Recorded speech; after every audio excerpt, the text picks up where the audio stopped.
raadiyoonii Dirree Shaggar. raadiyoonii Dirree Shaggar. raadiyoonii Dirree Shaggar.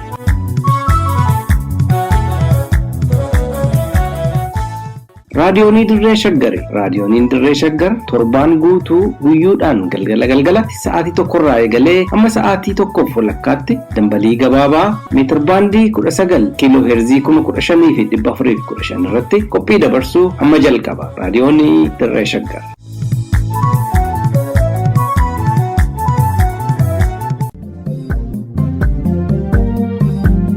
Seenaa fi seexaa sagantaa kanaan gootota Oromoo yaadanna.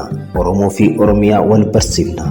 Akkasumas saboota Impaayera Itoophiyaa keessa jiran ilaalchisee buleeyyii fi hayyoota irraa kan odeeffanne, kitaabota seenaa irraa kan dubbisne, akkasumas ragaa burqaalee qorannoo irraa arganne qindeessinee waltajjii irratti isiniif dhiyeessina. Seenaa fi seexaa.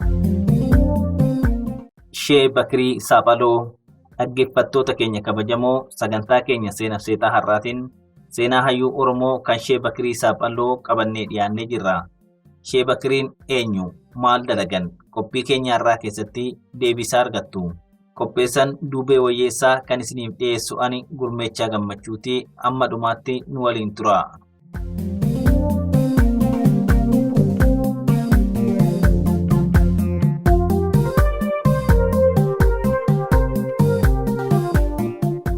Shee Bakrii Saaphaloo hayyuu walaleessaa yookiin pooyitii fi barsiisaa amantiiti. Hunda caalaa kan isaan ittiin beekaman garuu qubee afaan Oromoo ittiin barreeffamu uumuu isaaniitiini. Shee Bakrii Saaphaloo maqaa dhaloota isaanii Abubakar Garaad Usmaan Odaa jedhama. Shee Bakriin kan dhalatan Oromiyaa kutaa Harargee aanaa Gooroo Guutuu ganda Saphaloo jedhamu keessatti. Barri dhaloota isaanii sadaasa bara 1895tti yoo ta'u, kan du'an immoo eebla 5 bara 1980 dhalatanii waggaa 85ffaa isaaniitti akka ta'e seenaan ragaa ba'a. Haati isaanii Kadijjaa jedhamu. Shee Bakriin maqaa ittiin beekaman Bakrii Saaphaloo kan jedhu kan argatan maqaa Abubakar jedhu Bakriitti gabaabsuudhaan, akkasumas maqaa bakka dhaloota isaanii Saaphaloo akka maqaa abbaa isaaniitti gargaaramuurraayi. Kanaaf Bakrii Saaphaloo jedhaman. Shee Abubakar yookiin Bakriin otoon dhalatiin waggaa 16 dura warri isaanii waaqeffattoota turan jedhama. Maqaan akaakayyuu akkamiin Usmaan jedhame kan jedhu gariin gaaffii kaasa. Abbaan isaanii obbo Garaad Usmaan naannawa laga Saaphallootti lafa bal'aa qabu turan. Obbo Garaad Usmaan seenaa fi duudhaa Oromoo haalaan nama beekan, yaa ittis haasawa gochuun nama beekamaa akka turan seenaan ni hima. Garuu katabuu fi dubbisuun baranne turan. Otoo Sheek Bakriin hin dhalatin waggaa 8 dursee Minilik Harargee weeraree to'annoo isaa jala galfatee waan tureef lafti obbo Garaad bulchaa turan humnaan irraa fudhatame. Abubakar obbolaa dhiiraa 3 fi obbolaa durbaa 4 qabu turan.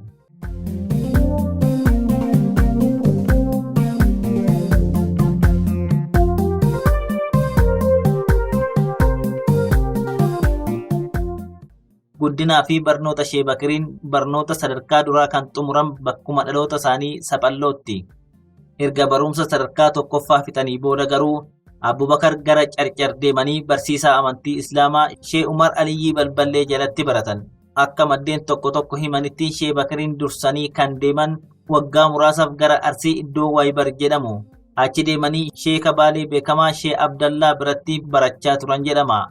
Achiin booda bara 1909tti Shee Abdallaa biratti kitaaba eega buusanii gara Caffee Gurraattii qajeelanii Caffee Gurraattittis Shee Abdallaa Walleensuu biratti baratan.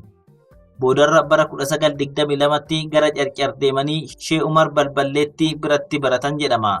Ittaansanii gara Harar deemuun waggaa baay'eef Sheek Yusuf Adam jalatti baratan. Shee Bakriin barsiisota amantii Islaamaa jalattillee kan baratan yoo ta'u, seenaa isaanii yookiin baayogiraafii kan isaan barreessaniif kan sheekota lamaa qofa. Egaa Shee Bakriin bakka adda addaa deemuun waggaa 20 barnoota irratti erga dabarsanii booda gara bara 1927tti bakka dhaloota isaanii Saphallootti deebi'an. Achittis wiirtuu barnootaa isa jalqabaa bananii ijoollee biyyaa fi dargaggoota hedduu walitti qabanii barsiisuu eegalan. Jalqaba irratti xiyyeeffannaa Shee Bakrii amantaa Musliimaa qofa irratti ture.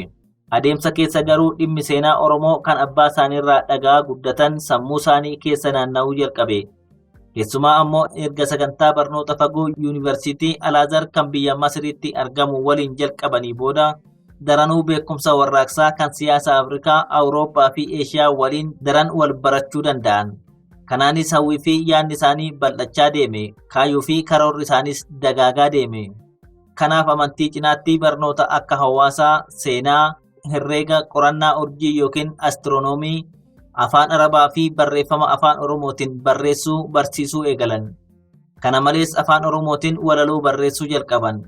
Kun immoo Shee Bakiriif beekamtii guddaa argamsiiseef. Kanarratti Shee Bakirii Saaphalloo, hayyicha warra Saaphalloo, nama Saaphalloo sana yaada jedhurraa maqaan isaan ittiin beekaman kan maddu. Shee Bakiriin osoo ganda itti dhalatetti barsiisaa jiranuu bara 1928tti umurii isaanii waggaa 33tti haadha manaa jalqabaa aadde Khadijaa Ahimad fuudhanii bultii ijaarratan. Isaanii fuudhee waggaa 2 ga'uu bara 1930tti abbaan isaanii Garaad Usmaan duunaan Shee Bakiriin mataa maatii ta'anii taliigaa fi dirqama maatii gaggeessuu fudhatan.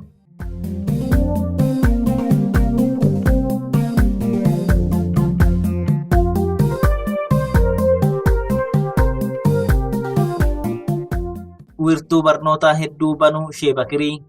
Erga beekamtii akkanaa argatanii booda Shee Bakiriin Saaphalloo gallakkisanii iddoowwan adda addaa deemanii barsiisuu eegalan.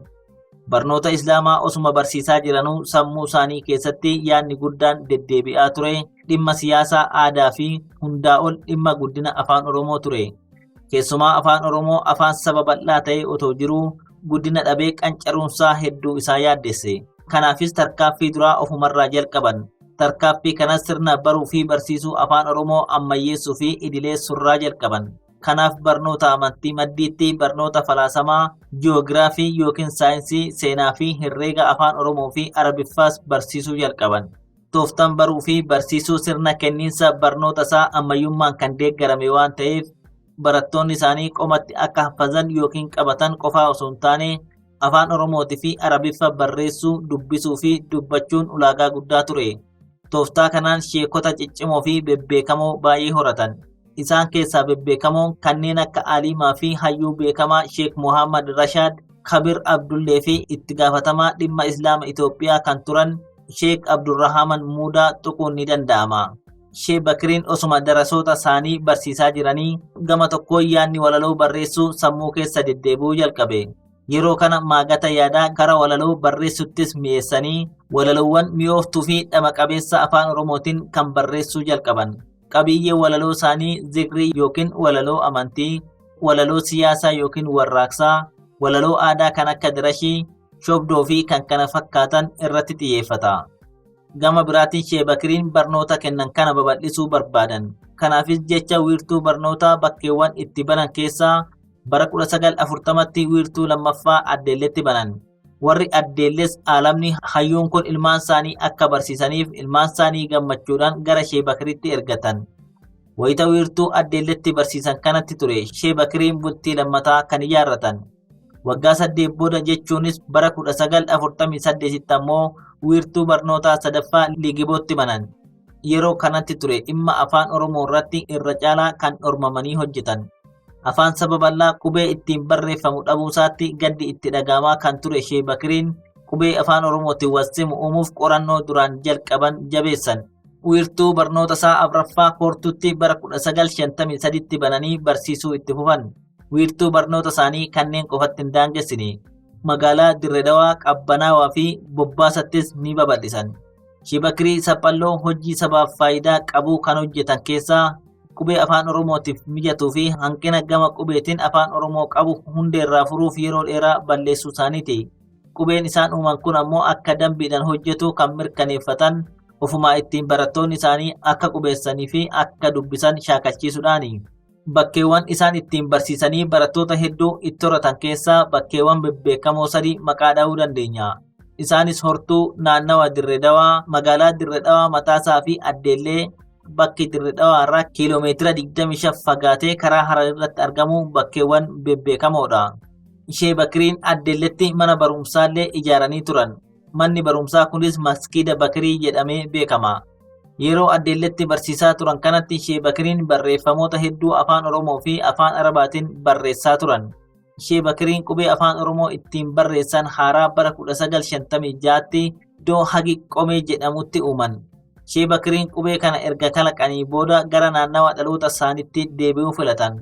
Kanas kan godhaniif qondaaltonni Impaayera Itoophiyaa afaan Oromoo akka barreeffamarraan oolle akka barbaadan waan beekaniif iccitii ofii eeggachuuf bakka dhaloota isaanii akka isaaniif wayyuu waan amananiifi. Qondaaltonni mootummaa Itoophiyaa afaan Oromoo qubee Arabaatiin dhiisitii qubee Saabatiin iyyuu akka barreeffamu gonkumaan fedhan turan.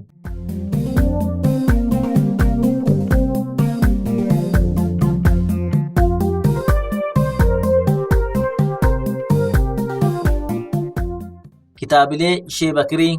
Shee Bakirii saphalloo hojii sabaaf faayidaa qabu kan hojjetan keessaa qubee afaan Oromootiin mijatu kalaquu fi ittiin barsiisuu maddiitti kitaabilee hedduu dhimma adda addaa irratti barreessuu isaaniiti. Garuu bara sanatti taayippiin barreeffamanii kobbiin muraasni namoota isaanitti dhiyoo jiran harka galuu darbee mana maxxansaa galanii uummataaf raabsamuu hin dandeenye. Hojiiwwan Shee Bakirii dachaadhumatti yoo ilaallu kitaabota hedduu afaan Arabaarraa gara afaan Oromootti kan hiikaman herreega aljabraa fi jiyoomeetirii jedhamu afaan Oromootti jijjiiranii barattoota barsiisuuf oolan. Walaloo hedduu afaan Oromootiin barreeffaman. Kitaaba seenaa Oromoo fi kan kana fakkaatan kaasuu dandeenya. Wanni nama gaddisiisu garuu hojiileen Shee Bakirii Saphaloo kun hundi bara 1978 waraana mootummaa Dargiitiin koortutti jalaa gubamuu isaaniiti. Shee Bakiriin nama hayyuu siyaasaa fi tokkummaa Oromoo irratti hojii baay'ee hojjechuu isaanii ibsinee jirra. Hojii siyaasaa yeroo kamiyyuu caalaa kan hojjechuuf si'aan bara 1934 keessa yeroo Impaayerri Itoophiyaa Xaaliyaanidhaan weeraramtetti. Bara kana keessa Xaaliyaaniin tamsaasa afaan Oromoo raadiyoon dabarsaa turte. Mana barnootaa keessattis akka baratamu eeyyamuun Xaaliyaanii Shee Bakirii hedduu gammachiise. Hayila Sillaaseen biyya waraanatti gatee gara Ingilizitti baqachuunsaa ammoo hedduu isaan aarsee ture. Kanaaf yeroo kanatti dhimma ba'anii siyaasa Oromoo irratti uummata dammaqsuuf hedduu dhama'an. Harargee qofa osoo hin taane guutuu Oromiyaatti sochii taasisuufis yaalan. Boodarra erga Hayila Sillaaseen biyyatti deebi'ee wayita waldaa Maccaa fi Tuulamaa hundaa'ee ijoolleen Harargee akka waldaa kanatti hirmaatan bu'uurri dadammaqiinsa sabaa Shee Bakiriin godhan raacita gaarii ture. Bara 1960moota keessa yeroo Jeneraal Taaddasaa Birruu sababa waldaa Maccaa fi Tuulamaatiif jecha galamsutti hidhamanii turanitti Shee Bakiriin deddeebisanii akka gaafatan ragaaleen seenaa ni mul'isu.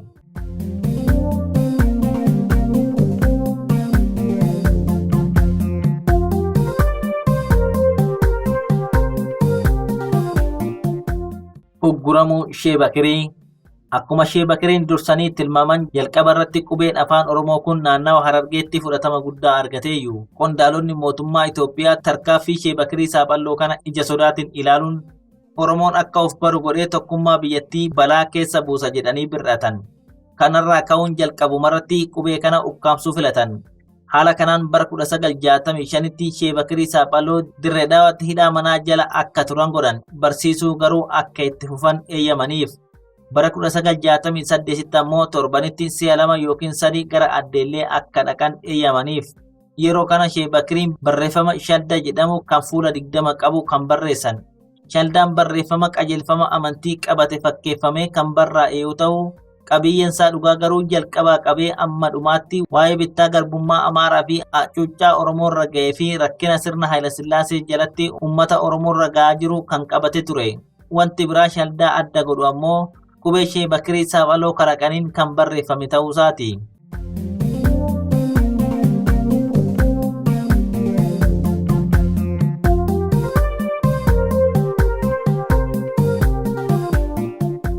Bara 1978tti erga Hayila Sillaaseen aangoo irraa bu'ee Dargiin aangoo qabatee booda Shee Bakirii Saphalloo fi haati manaa isaanii Goola Diimaa yookiin Reed Teerar baqachuun gara Somaaliyaa deeman. Achittis buufata baqattoota heeran keessa galan. Shee Bakiriin gara Moqaadishoo deemuuf eeyyama gaafataa turanilleen abdiin isaanii fiixan hin baane. Moqaadishoos deemanii hojjetaa barreeffama isaanii maxxansuuf hawwii qabu turan. Garuu buufata baqattoota gallakkisanii gara Moqaadishoo deemuuf eeyyaman arganne. Haalli buufaticha keessa jirus isaan nama umurii 80 keessa jiruuf ulfaataa ta'e. Achittis yeroo dheeraa erga dhukkubsatanii booda bara 1980tti umurii waggaa 85tti du'an. Shee Bakirii Saphalloon qaaman haa boqotan malee hojiin isaanii hanga bara baraatti firii buusaa nu faana jiraata. Xumurree horaa bulaa.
raadiyoonii dirree shaggar raadiyoonii dirree shaggar raadiyoonii dirree shaggar